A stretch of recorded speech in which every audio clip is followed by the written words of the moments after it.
In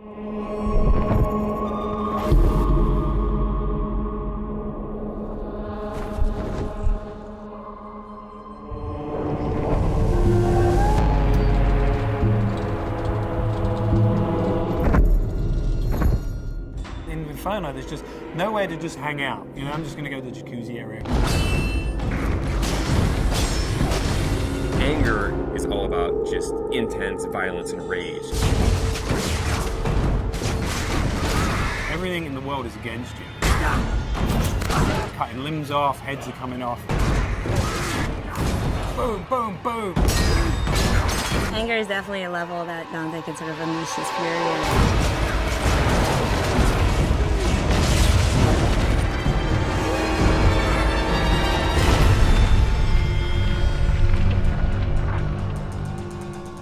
Second-to-second gameplay experiences is really where Dante's Inferno pays off. We have a combination of a multiple set of weapons. We've got Death Scythe, which is your big, powerful melee weapon. We've got the Holy Cross that shoots holy magic, and it's a range attack, it's a stun attack. You can do a lot of things with that.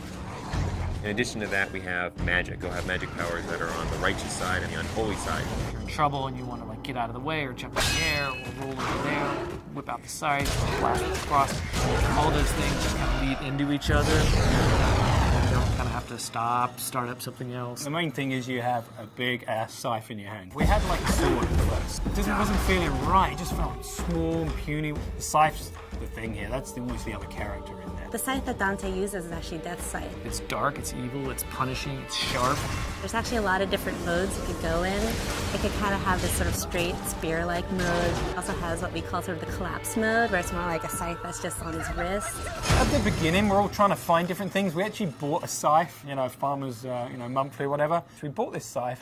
As soon as we got the scythe, it's got the little handles like, no, this ain't gonna work. Sometimes you'll come into work and like you'll go to the kitchen to get coffee and there's just like some guy over there like with a broomstick and he's looking at himself in the mirror like doing this or going. So not only punishing everyone with that scythe, the other part of the combat is you've got the cross as well. The cross primarily is about stunning, pushing back, holding off enemies to buy yourself time. You know, it never really touches anyone physically. It's more about the power that emanates from it.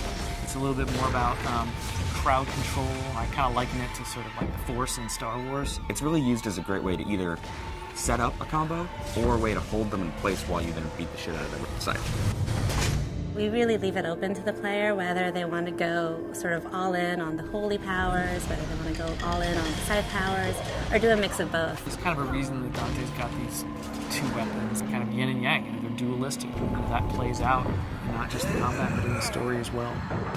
That's the whole personality of Dante's Inferno.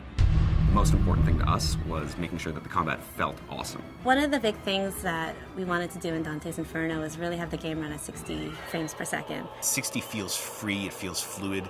30 feels like you're drunk. I mean, we did some tests, you know, where we took 30 and we took 60. You can totally tell the difference. As soon as you go to 60, you just see the flow, you see the trails, the scythes leaving behind, and just the smoothness. It's a visual and a tactile thing. It's how it feels, but 60 frames a second is pretty good. Especially with all the great effects we got going on in the game now. Sassy.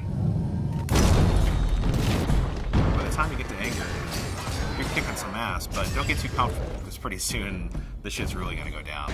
Going to anger, which is really combat focused, and you're really going to test your skills in that arena. Then you're going to go into heresy, which I think will make you think about certain things that you may not normally think about in a video game. Dante starts to go wild. It's madness.